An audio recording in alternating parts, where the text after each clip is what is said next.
Thank you, Avi. Thank you to the organizers and to Mia for inviting me. Great honor. Can you hear me in the first row? See, just like students, crowd all the back rows and leave the lower rows empty. Don't move away from the computer. There you go. Move to the side. Okay. Okay? Okay.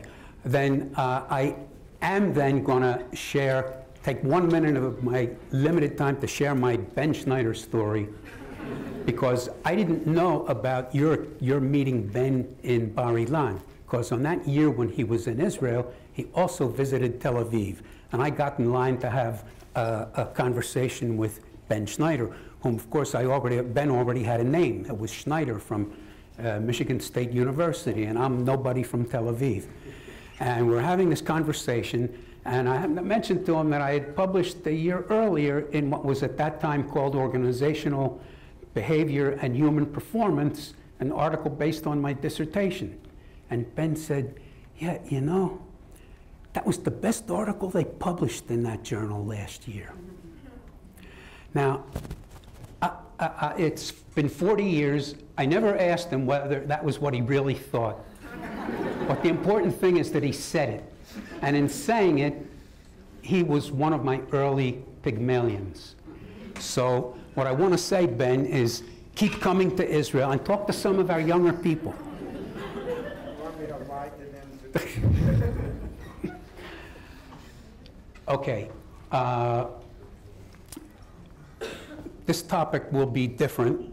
Means efficacy, a motivational construct whose time has come, and I'm going to change that title at the end slightly. You got to love that picture. Okay, I'm surprised I'm the first one showing it. It hasn't been up there yet, but isn't that great? What a colleague.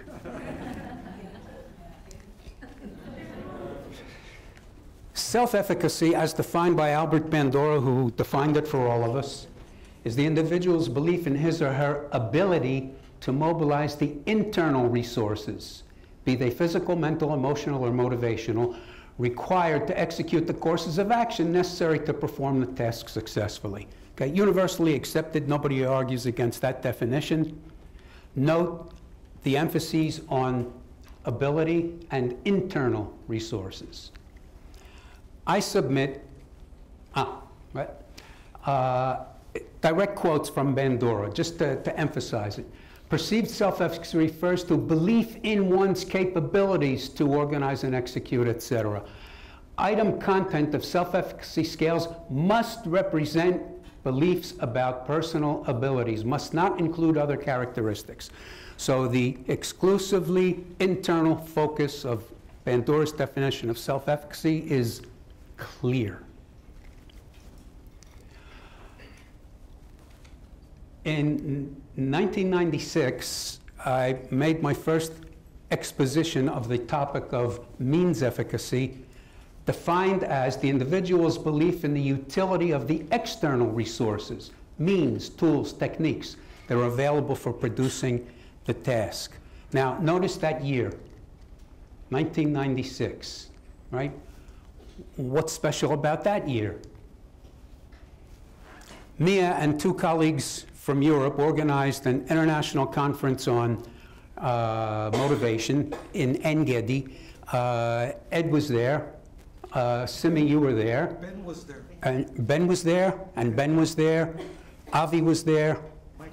Michael was there. So, yeah, it's getting the old crowd back together again, right? But by the way, only Mia Erez can attract a group like that, right? And attract him to a desert oasis. So there we were, and there I made my presentation, but it was Mia's initiative. Okay, and then a lot of the papers there were included in a volume that was published by Mia and her colleagues, and that came out 5 years later. Okay, so here is my conceptual expansion of efficacy theory. I suggest the construct of global efficacy. Global efficacy has both internal efficacy and external efficacy. Internal efficacy is what we all have known for since, say, 1977, Bandora's original article exposing self-efficacy. External efficacy is means efficacy. It's the utility of the external resources that are available for doing the task. The aim of my talk today is, number one, to convince you that external efficacy counts too.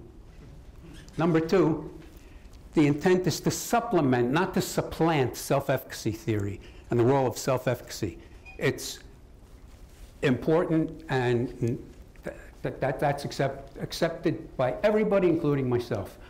Third of all, I would like to convince you that effective leadership involves boosting internal and external efficacy of subordinates. And by the way, you can imagine it, my getting into this came via the Pygmalion effect, because I think that's what Pygmalion leaders do. Tremendous example of means efficacy. Read the statement. Right? It's 1945. It's July 16th. It's the evening in Potsdam, the conference, tough negotiations with Stalin, and they tell Truman that we've got it. The test worked. Okay, now what is he saying? Well, now I met with Stalin this morning. He said he had some more questions to present. I told him to fire away, and he did, and it was dynamite. But now I have some dynamite too. This gives me a completely new feeling of confidence. That completely new feeling of confidence is means efficacy. That's what it is. Did anything happen to change him within his skin? Did he acquire more skills or abilities of any sort? No, he now had a tool in hand with which he could stand up to Stalin, who was threatening to push his armies further through Europe, etc. Okay? Means efficacy. Feeling of confidence because of the means you now have in your hand. There was a real Annie Oakley, and there's a statement from her. Okay? Confidence and self-possession, I think, is 19th century self-efficacy. I mean, the construct has been around for thousands of years. Bandura gave it a new face in 1977. I felt pretty confident with Buzz. How did this woman, a jogger in New York City, have the guts to turn on the guy that was trying to accost and chase him for 10 blocks until the police caught up with them and arrested the guy? And they interviewed her on the NBC Today show, and she said, I felt pretty confident with Buzz. Buzz was the dog she was out running with. Without Buzz, she wouldn't have dared do that. Now she's got means that she can use to, now she'll turn on this guy. Okay, so now suppose you want to get experimental about it. And one of our outstanding students at the Faculty of Management, Racheli Flumin-Granat, did her master's thesis in the Israeli Social Security Administration when they were about to get new computers and software. And she randomly divided the departments that were getting it into experimental and control conditions. Everybody got the same new computer system, the same software, the same hardware. While they were being trained in the use of the new system, the experimental group only got 5 minutes of Racheli standing before them with PowerPoints, showing them how great the system was, because it was developed in the United States for the United States Social Security system, and still works in Israel. When he said made in the USA, it's got to be good. But for Teitsten for Besser, it was adapted to local standards and needs and translated, so it's even better than what the Yanks had, because we've worked most of the bugs out of it. She went into, and she showed PowerPoint showing how it was more effective, how it made work more efficient, reduced wait time, and had several other advantages. The workers were more satisfied using it. In the control conditions, she also walked into the room, walked around, but said nothing. Okay?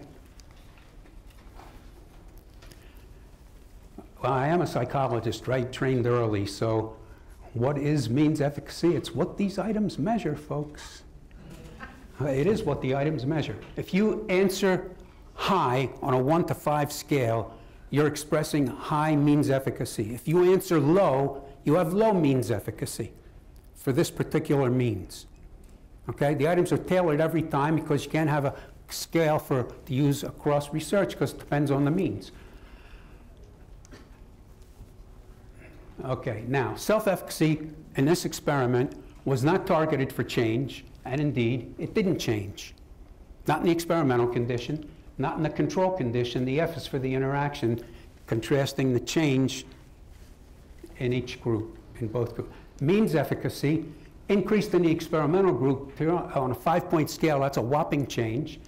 Among the controls, it also significantly increased, but the change in the experimental group is a lot larger. Why did it also change here? Because they got a whole new system. It was much better than what they had before. So of course their means efficacy increases. But with the extra message of how great this system is, the experimental departments, their means efficacy increased even more, significantly more. Dependent variable, how long does it take, how many days before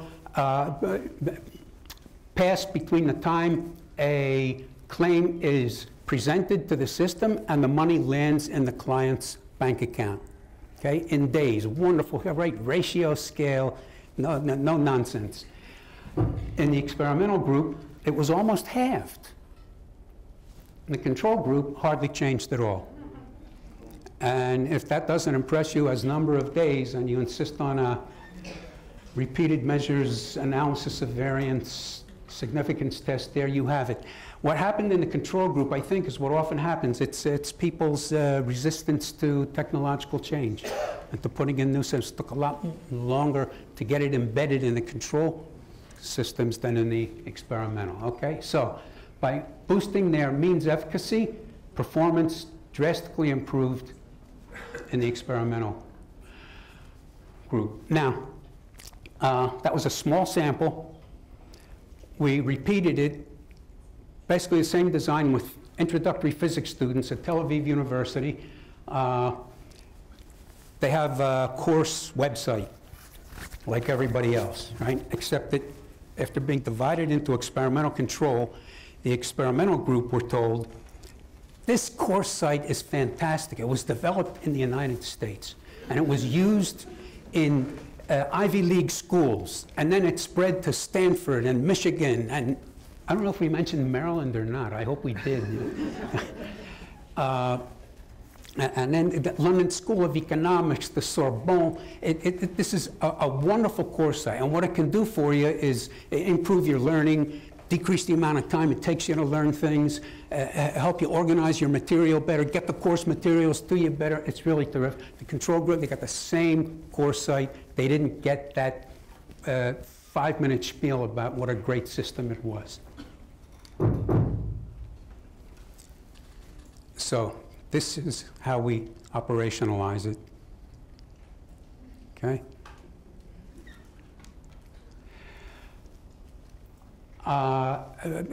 Those of you with wide open eyes noticed maybe that there was a pre-experimental significant mean difference in the previous study between the conditions. So to make sure here, we've got their matriculation exams, no difference. Their psychometric score, which is like the United States SAT scores, no difference. General self-efficacy, not targeted, no difference. Domain self-efficacy, this is for like using internet and computers and things like that, no difference.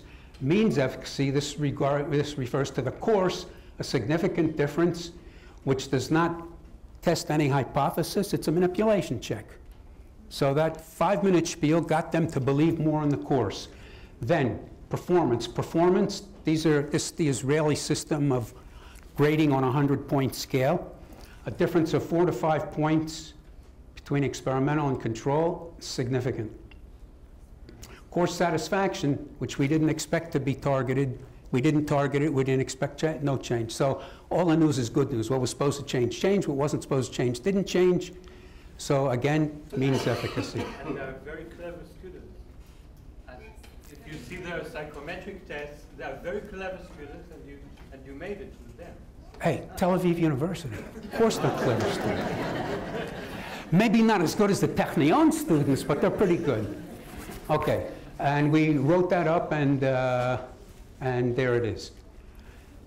Shoshi Chen, who is here, took the idea of means efficacy and wove it into her study of conservation of resources theory, her doctoral dissertation, her award-winning doctoral dissertation, which Mina Westman and I supervised. Here the idea, and there it was published. Here the idea was that if we increase their means efficacy of people undergoing major organizational disruption, introduction of new technology, ERP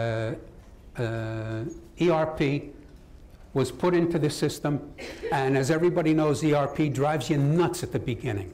If it works, then several months later, you're really glad you have this new system. But in the beginning, it's very stressful. That's what Shoshi was looking for. Here was our measure of ERP means efficacy.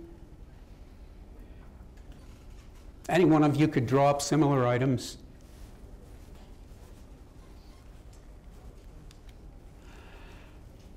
Manipulation check. Means efficacy in the experimental group increased, decreased in the control group. The interaction's significant. So the experimental treatment influenced means efficacy as intended. Next, satisfaction with this. We don't have a performance measure. In this whole area of study of IT, performance is not measured, because all these people do different jobs, and there's no way that you can have a measure, an objective measure, that would have a common scale. So were they satisfied? Those in the experimental group, there's a slight increase, but those in the control group, it went way down. They really didn't like this new system. And it exhausted them, whereas it didn't to the same system, but they had different expectations from it. And Roni Suleimani, now this was what now, okay, we've got self-efficacy and we've got means efficacy. Let's put them both together in an experiment and see if we can finally get Pygmalion training to work. So in Roni's experiment, the instructor, he put on a workshop for the instructors who instructed the trainees at the IDF anti-aircraft gunnery school. They were learning the use of their weapons. And has this stopped? You still hear me? Okay, my problem. So the idea was to get these instructors to be savvy about the Pygmalion effect, about self-efficacy, and about means efficacy. Some role training with them to get them to be behaviorally skilled in implementing this style so that they would boost their subordinate self-efficacy and means efficacy, therefore their learning and performance. The measure, again, very similar. How else could you measure it?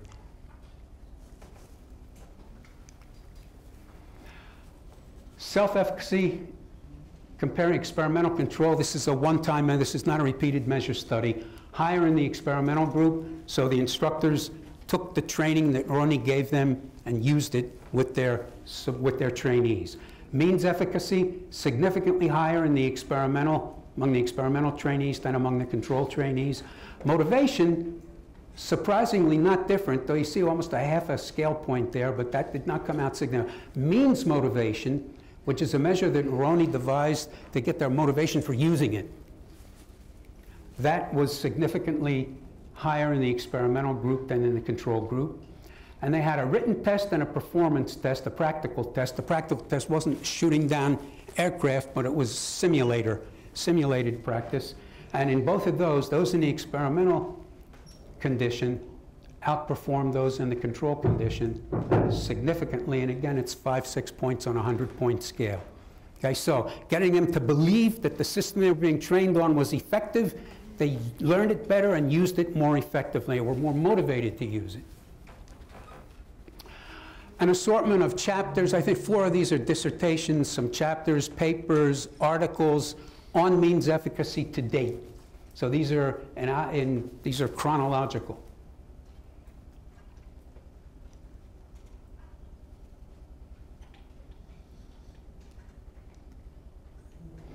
2 years ago, we had a symposium at SIOP in which these papers were submitted and presented various aspects of means efficacy. You might notice, well, of course you're going to notice this one now. You see who's there?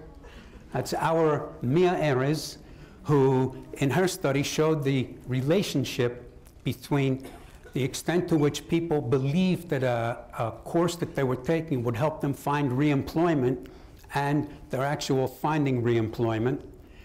Shoshi Chain, with Mina and myself, we are now trying to replicate that experimentally by changing people's means efficacy with regard to a course and then testing how well they do in it. Okay, so we have self-efficacy, we have means efficacy.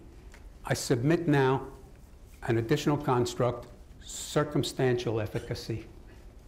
The individual's belief that external conditions favor if it's high, disfavor if it's low, their likelihood of success. Okay, circumstances, external circumstances, not means, but other things. So my suggestion here is that we take global efficacy, split it into internal, external. Internal is self-efficacy. External now has both means efficacy and circumstantial efficacy. Different, but also external. Self-efficacy deals with, let's say, people wondering, can I perform this job? That's me, internally. Do I have the wherewithal to succeed?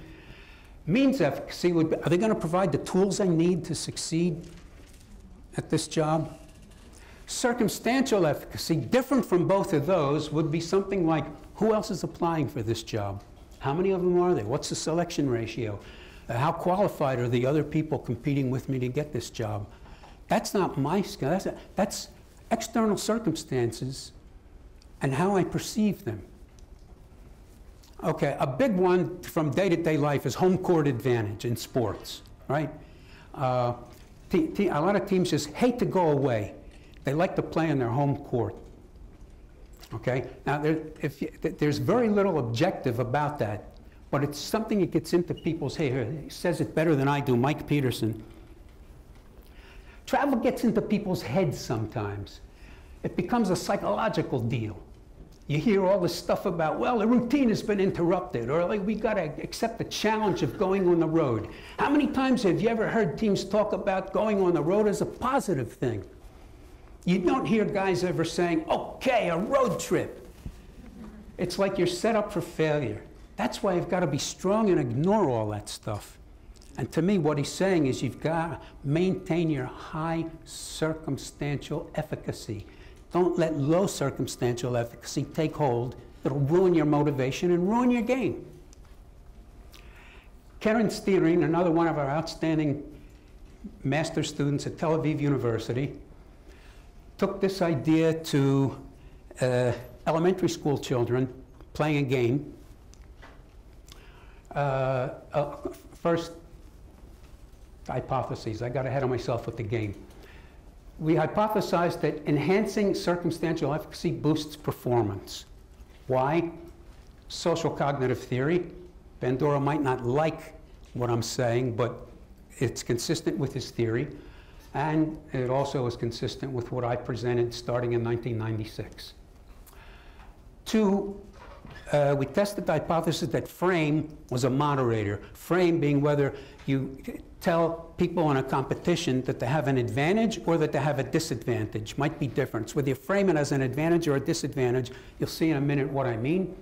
And this is rooted in prospect theory. Loss looms larger than gain. So disadvantage might have more impact than advantage. The promise of disadvantage or the threat of disadvantage might have more influence than a promise of advantage. It's not so much that home court gives a boost, it's the demotivating effect of playing away.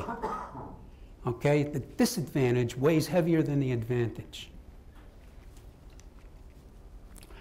And we thought that there might be fade out because we did this in 2 stages. Maybe the second stage wouldn't be as strong as the first stage. Why? Reality check. What's the reality check? Hey, you said I had an advantage, but it was tough to win because they didn't have a real advantage. So why was it so hard? Or you said I had a disadvantage, but I did well. Okay, so I thought maybe the effect would decline over time as people reality tested. Okay, so the design was, we presented the game, measured self-efficacy, administered the treatment, measured external efficacy as this is circumstantial efficacy as a manipulation check. They played the game, measured again, played a second round, and then we analyzed the data. This was the game. Abalone, which you probably... Now, what the experimental treatment was to take one of these little marbles and move it over here next to, on the side. Calculated mathematically, it makes no difference. Playing it hundreds of times, it makes no difference. So there's no objective difference, but when you tell people, this one has an advantage or disadvantage. So what you're changing is their circumstantial efficacy. It's nothing about your ability. It's nothing about the tool. It's the same tool, but your starting position is not as good, or your starting position is stronger. Circumstances favor / disfavor you. Okay, now what influence could that have? And by the way, whether it was the black pieces or the white pieces and the advantage, and all randomly counterbalanced in a sound experimental design. Okay. Here's how we measured circumstantial efficacy.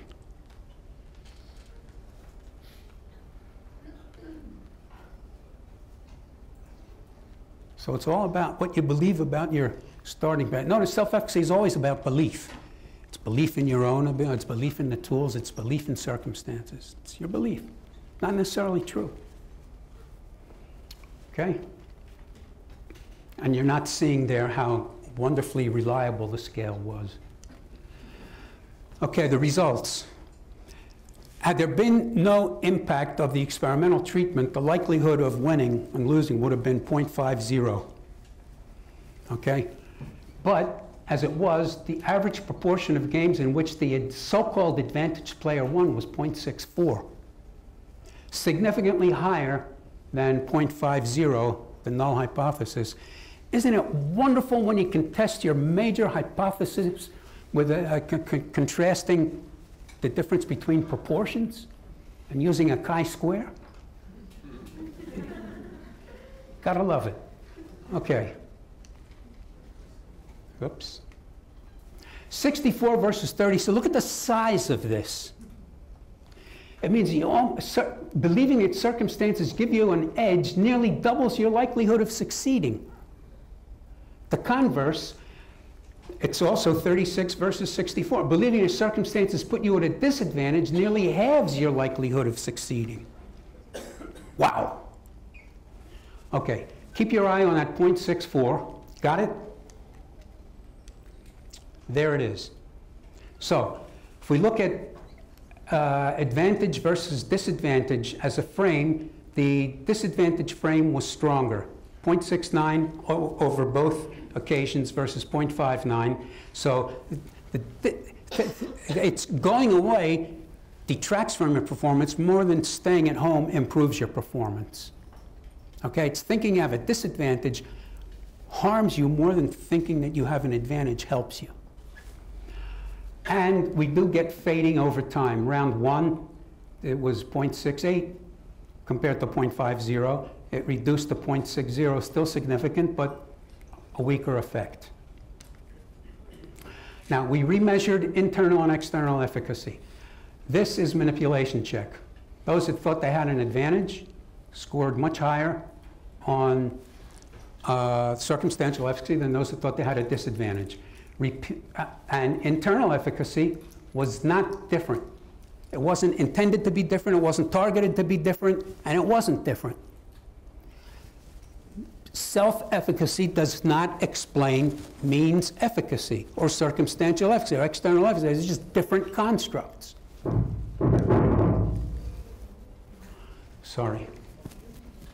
Okay, over time, external efficacy changed and internal efficacy changed. The interesting thing is that self-efficacy declined in both groups. Why? Well, here's what we think. Being advantaged decreased efficacy beliefs both among those who won and among those who lost. Why? Being advantaged is stressful because you expect to win and others expect you to win. But it's hard, and not all of them won. Although most of the advantaged competitors did win, that's that 0.6, it was not easy for them because they had no real advantage. Therefore, struggling to win under threat of losing face has negative effect on their internal efficacy beliefs. See, maybe I'm not so good. Okay, what can we conclude from this? Number one, enhancing circumstantial efficacy boosts performance. It's the main finding. Number two, the impact of informing a pair of competitors that one has a disadvantage is larger than the impact of informing, so it's loss looms larger than gain. Disadvantage weighs heavier than advantage. If you believe circumstances are in your favor, that facilitates your success. But if you believe that circumstances favor your opponent, that diminishes your success. The latter effect is stronger than the former one. Okay? Theoretical implications. External efficacy has powerful effects that are distinct from the effects of internal efficacy. Self-efficacy theory should be expanded to global efficacy and should include both internal and external sources of efficacy beliefs.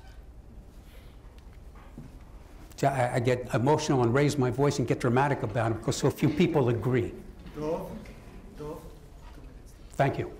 Practical implications. Leaders can supplement whatever they are doing to augment their followers' self-efficacy with actions that will enhance also their external efficacy.